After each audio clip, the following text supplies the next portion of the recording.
Hey bro, ini si gila. Bisa-bisa Vinicius beneran cabut dari Madrid. Arab Saudi ngasih tawaran gak masuk akal, uangnya segitu besar, sampai dia bisa beli pesawat Boeing 777 yang baru.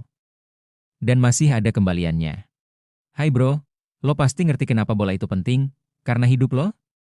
Ya, gak sepenting itu. Tapi tenang, di channel ini, lo bakal ngerasa penting lagi. Kita bahas berita transfer terbaru, gosip bola, dan drama klub elit bareng gue, fans halu tapi serius, mau subscribe? Bagus. Gak mau? Ya gak apa-apa. Yang penting lo udah nyasar ke sini, hih. Oke, right? Ayo kita ke inti videonya. Sekarang Vinicius Junior lagi jadi target utama para petinggi Liga Pro Saudi. Mereka nggak main-main, bener-bener siap lempar duit gede banget ke Real Madrid. Nilainya? Sekitar 302 juta pound, atau setara 6,6 triliun rupiah. Kalau deal, ini bakal pecahin rekor transfer dunia, ngalahin Neymar yang dulu dibeli PSG dari Barcelona seharga 200 juta pound. Tapi ini bukan sekadar transfer mahal.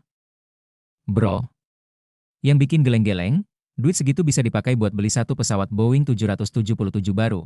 Harga satu unit Boeing 777 itu sekitar 375,5 juta dolar, menurut data dari EM Airplane. Artinya, Vinicius bisa beli satu pesawat pribadi kelas berat. Dan masih sisa uang sekitar 29,5 juta dolar alias 481 miliar rupiah. Kebayang nggak? Beli pesawat, dapat kembalian hampir setengah triliun. Gokil, kalau itu belum cukup buat bikin kita bengong, gajinya juga nggak kalah edan. Kalau Vinicius terima pindah ke Liga Pro Saudi, dia bisa dibayar sekitar 475.000 pound per hari. Bukan per minggu, bro. Per hari, itu artinya hampir 10 miliar rupiah sehari.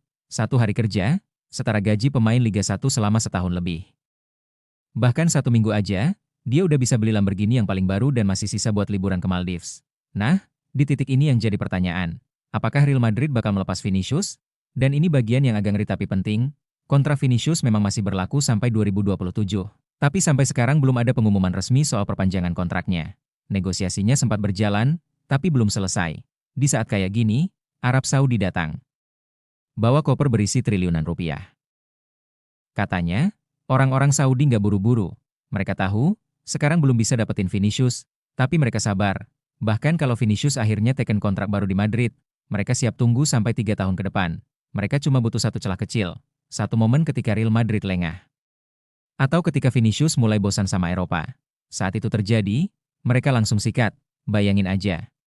Liga Pro Saudi bisa punya Vinicius Junior di usia emasnya, dan Real Madrid bakal kehilangan ikon utama mereka tanpa sadar. Di sisi lain, Vinicius Junior juga lagi ada di puncak karir. Baru 25 tahun, jadi secara fisik dan teknis, dia lagi dalam masa-masa terbaik. Masuk akal kalau Arab Saudi pengen dia sekarang. Bukan nanti. Mereka pengen Liga Pro Saudi diisi bukan cuma nama besar tua, tapi juga pemain bintang yang masih aktif di level tertinggi. Dan jangan lupa, mereka udah berhasil dapetin nama-nama top kayak Ronaldo, Benzema, dan Mane. Bedanya, pemain-pemain itu datang saat karirnya udah menurun. Kalau mereka berhasil boyong Vinicius, ini bakal jadi sinyal kuat ke dunia. Liga Pro Saudi bukan tempat pensiun, tapi tempat rebutan bintang dunia. Jadi sekarang tinggal nunggu, bro, akankah real? Madrid tergoda uang 6,6 triliun rupiah itu, atau Vinicius tetap bertahan dan jadi ikon jangka panjang di Bernabeu? Yang jelas, tawaran ini bukan rumor biasa. Kalau sampai deal terjadi, Vinicius bukan cuma pecahkan rekor. Dia juga resmi jadi pemain paling mahal dalam sejarah sepak bola. Dan Liga Arab bisa berubah selamanya. Hey bro, Real Madrid mulai panas. Bukan di lapangan, tapi di dalam manajemen. Xabi Alonso dan Florentino Perez dikabarkan mulai nggak sejalan soal arah klub ke depan. Xabi bawa visi baru yang lebih modern dan taktis, tapi Perez masih percaya gaya lama yang serba instan dan penuh tekanan dari atas. Dua arah yang saling tarik ini bikin suasana ruang rapat makin panas, bahkan mulai mengganggu stabilitas klub. Dan ya, mari kita lanjut ke segmen selanjutnya. Xabi Alonso dan Florentino Perez, yap, kabarnya, mereka lagi bersih tegang soal kebijakan transfer klub. Gue ulang, ya, bukan beda pendapat kecil. Tapi sampai adu argumen serius, bro. Belum lama ini ada laporan, katanya setelah Real Madrid pulang dari ajang Piala Dunia antar klub 2025 dengan gagal di semifinal, keduanya ketemuan. Bukan ketemu untuk bicara baik-baik soal masa depan, Perez justru langsung nunjuk satu titik lemah, lini tengah dan pertahanan. Dia pengen nama besar, pemain dunia, sosok Galacticos baru. Dan siapa yang jadi incarannya? Rodri dari Manchester City. Tapi masalahnya, Pep Guardiola masih butuh dia. Transfernya jelas susah, bahkan nyaris mustahil buat sekarang. Sementara Alonso punya pendekatan lebih realistis, dia ngusulin nama-nama kayak Angelo Stiller dari Stuttgart, Nicolo Barella dari Inter Milan, sampai ke Smith dari AS Alkmaar. Lo tahu apa respon Perez? Langsung nolak semuanya. Katanya, gak sesuai standar Madrid. Padahal, Alonso cuma nyari pemain yang bisa langsung adaptasi. Bukan sekadar bintang mahal. Tapi tunggu dulu. Konflik ini ternyata bukan cuma soal pemain. Ada yang lebih gede, lebih sensitif, duit. Lo inget Vinicius Junior? Sekarang dia udah jadi simbol proyek masa depan Madrid. Setelah Benzema cabut, tapi diam-diam, klub-klub Arab datang bawa tawaran gila. 6,6 triliun rupiah, bro. Gila nggak tuh? Arab siap angkut Vinicius, dan walau Vini bilang dia pengen bertahan, kontrak barunya masih belum kelar juga. Lo tahu kan, duit segede itu bisa bikin goyah siapa aja. Bahkan Perez.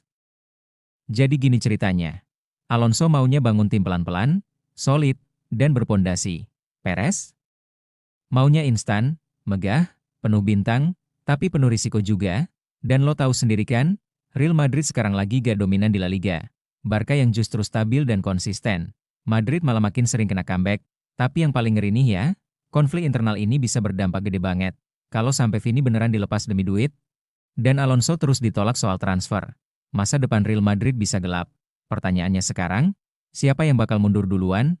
Xabi Alonso yang idealis? Atau Florentino Perez yang mulai panik karena tekanan finansial? Dan yang lebih penting, apakah Real Madrid masih bisa bertahan sebagai raksasa Eropa? Kalau arah visi mereka aja udah beda, silahkan tulis pendapat lo di kolom komentar. Selain itu, lo tahu nggak guys?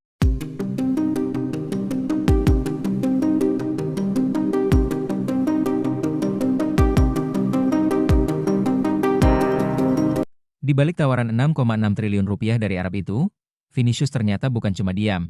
Diam-diam dia juga nuntut gaji yang lebih tinggi ke manajemen Madrid. Nggak tanggung-tanggung gaji yang dia mau bisa ngacak-acak struktur tim. Gimana reaksi Perez? Apakah ini awal dari krisis internal Madrid yang lebih besar? Kita bahas detailnya sekarang. Gas keun. Yap, lo nggak salah dengar. Vinicius minta gaji gila-gilaan. Dia pengen jadi pemain dengan bayaran tertinggi di Real Madrid, bahkan lebih tinggi dari Mbappe. Baiklah, itu saja pembahasan kita kali ini. Bagi kalian yang nggak mau ketinggalan berita bola terbaru dari kami, silahkan klik tombol subscribe dan loncengnya. Dan terima kasih telah menonton, sampai jumpa guys.